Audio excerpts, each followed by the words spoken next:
कैसे हैं आप सब? आशा करते हैं आप लोग खुश होंगे, मस्त होंगे और अच्छे से फिर हमेशा की तरह पढ़ाई कर रहे होंगे।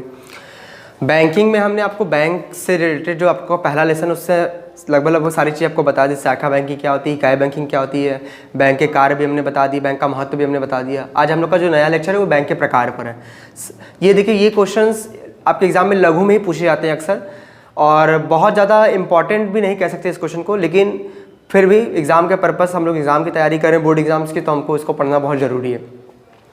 तो आज का हम लोग का जो नया लेक्चर है वो बैंक के प्रकार पे। तो बैंक के प्रकार देखिए, बैंक बहुत तरीके के होते हैं, इसको आप लोग अपने पास नोट कर लीजिएगा।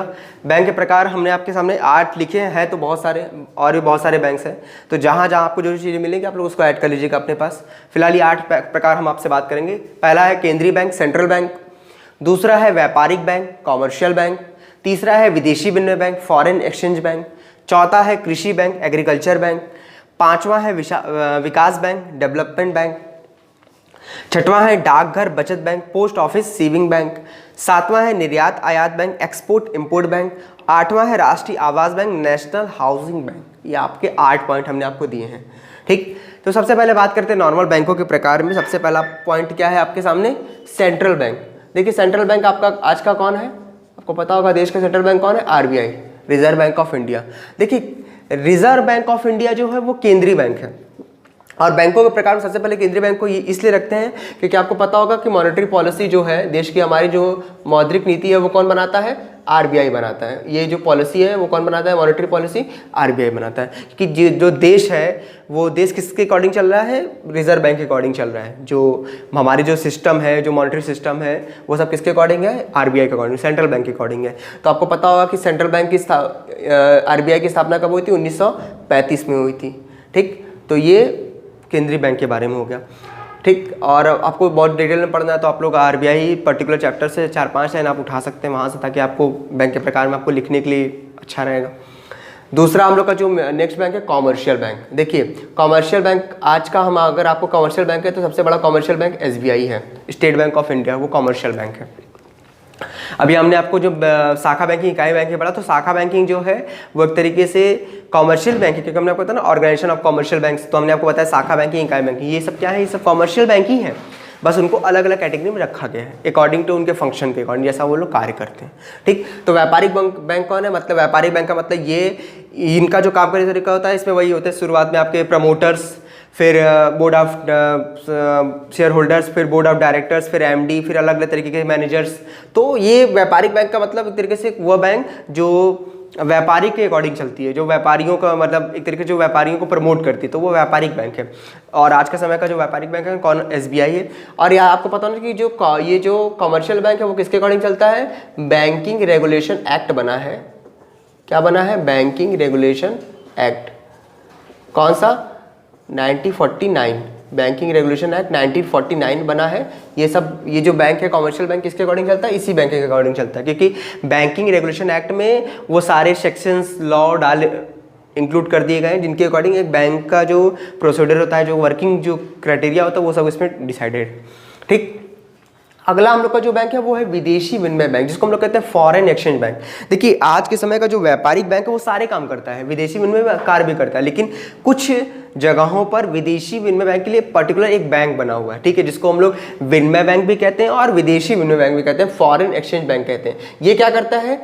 ये आपको फॉरेन मनी प्रोवाइड कराता है। क्या कराता है? फॉरेन मनी, या फिर कह सकते हैं कि आप अपने इंडियन करेंसी को फॉरेन करेंसी में चेंज कर सकते हैं। ठीक, मतलब कहीं आपको बाहर घूमने जाना है तो मान लीजिए आपको, या फिर किसी चीज़ की ज़रूरत है, जैसे होता है ना कुछ लोगों को ज़रूरत पड़ती है, तो विदेशी विनिमय का काम ही क्या करना? आपकी जो इंडियन करेंसी है उसको फॉरेन करेंसी में कन्वर्ट करना। ठीक, आज के समय के जितने व्यापारिक बैंक लगभग सारे विदेशी विनिमय का कार्य करते हैं, लेकिन कुछ जगहों पर ऐसे पर्टिकुलर विदेशी विनिमय बैंक बने हुए हैं।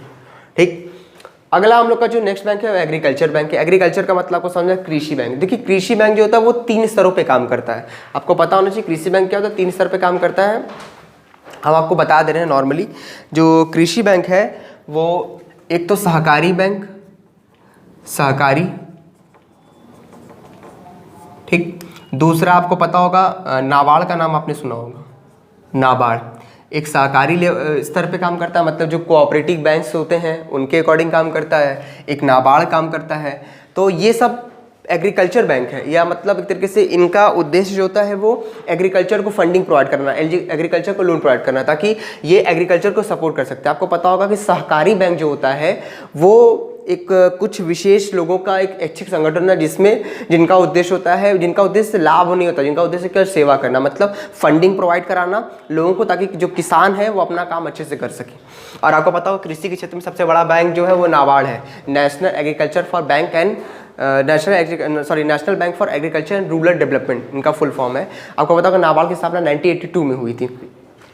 तो नाबार्ड का काम क्या है? नाबार्ड का काम है जो रूरल एरिया है या फिर जो कृषि है उसका विकास करना।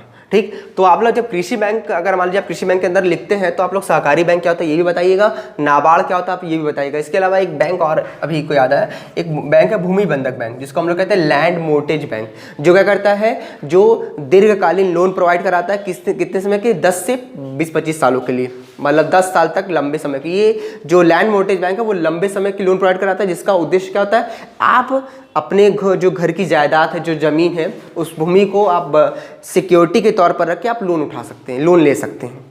ठीक, तो ये क्या है, ये जो कृषि बैंक है, ये कृषि बैंक अलग तरीके का सहकारी स्तर पर अलग काम करता है, नाबार्ड अलग काम कर रहा है इस समय, और इसके अलावा भूमि बंधक बैंक अलग तरीके से काम कर रहा है। तो ये सब एग्रीकल्चर को सपोर्ट करते हैं। ठीक, अगला हम लोग का जो बैंक है वो है डेवलपमेंट बैंक। डेवलपमेंट बैंक में सबसे पहला अगर आप नाम लेंगे तो हमेशा आपके सामने एक ही बैंक आएगा, IDBI।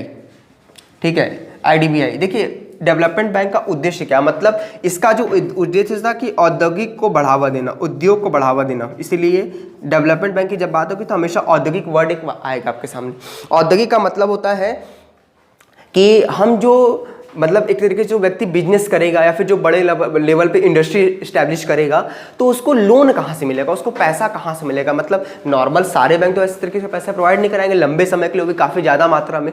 तो इसके लिए पर्टिकुलर एक अलग तरीके से संसद में इस पर बात उठी, तो संसद में अलग तरीके से नियम्स निकले, रूल्स एंड रेगुलेशंस निकले, तो इसके लिए संसद में विशेष अधिनियम पारित किया गया और एक बैंक बना जिसका नाम है IDBI, industrial development bank of India. ठीक, जिसका उद्देश्य क्या होता है, इंडस्ट्री को डेवलप करने के लिए पैसा खर्च करना। ठीक, और बहुत सारे बैंक बने, IDBI बना, IFCI बना, इसके अलावा और भी ऐसे बहुत सारे बैंक हैं जो केवल जिनका फोकस क्या होता है, केवल डेवलपमेंट पे फोकस करना, डेवलपमेंट पे पैसा खर्च करना, वो डेवलपमेंट बैंक हो गया आपके। ठीक, अगला हम लोग का जो नेक्स्ट पॉइंट है वो है डाकघर बचत बैंक, पोस्ट सेविंग बैंक। देखिए आपको पता होगा कि जब बैंकों के सामने ठीक प्रकार से नहीं हुए तो उसके पहले पोस्ट ऑफिस चलते थे। तो पोस्ट ऑफिस चलते तो आपको पता होगा कि पोस्ट ऑफिस सेविंग बैंक था। इसका मतलब कोई व्यक्ति पोस्ट ऑफिस में सेविंग अकाउंट खोलकर अपना पैसा जमा कर सकता था और अपना काम अच्छे तरीके से ठीक प्रकार से कर सकता था। मतलब जो वो पैसा जुटा रहा है उसी पैसे को क्या करेगा, उठा के वो पोस्ट ऑफिस में जमा करता था, और पोस्ट ऑफिस का नाम पड़ गया था पोस्ट ऑफिस सेविंग बैंक। इसका मतलब पोस्ट ऑफिस क्या करती थी, लोगों की सेविंग को अपने पास रखती थी और उस पर ज़्यादा दर से ब्याज देती थी। आपको पता होगा आज के समय जो बैंक जो ब्याज दर दे रही है कुछ नहीं है, पहले के समय जो पोस्ट ऑफिस ब्याज देता था वो काफ़ी अच्छा देता था। मतलब अभी भी बहुत सारे लोगों का भरोसा है कि पोस्ट ऑफिस में पैसा इन्वेस्ट करते हैं तो ज़्यादा हमको अच्छा ब्याज मिलता है, या पोस्ट ऑफिस से अगर हम लोन लेंगे तो हमें कम से कम ब्याज देना पड़ता है। तो ये डिफरेंस है आज के समय के जो वर्तमान बैंक है और जो पोस्ट ऑफिस वाले बैंक थे। तो पोस्ट ऑफिस सेविंग बैंक भी खुला जिसका उद्देश्य था कि as a through as well कि पोस्ट ऑफिस रहेगा उसमें सेविंग बैंक। इसका मतलब जो लोग जो एक आम आदमी जो पैसा कमा रहा है उसका कुछ हिस्सा उसमें जमा करेंगे, किसमें, पोस्ट ऑफिस सेविंग बैंक में।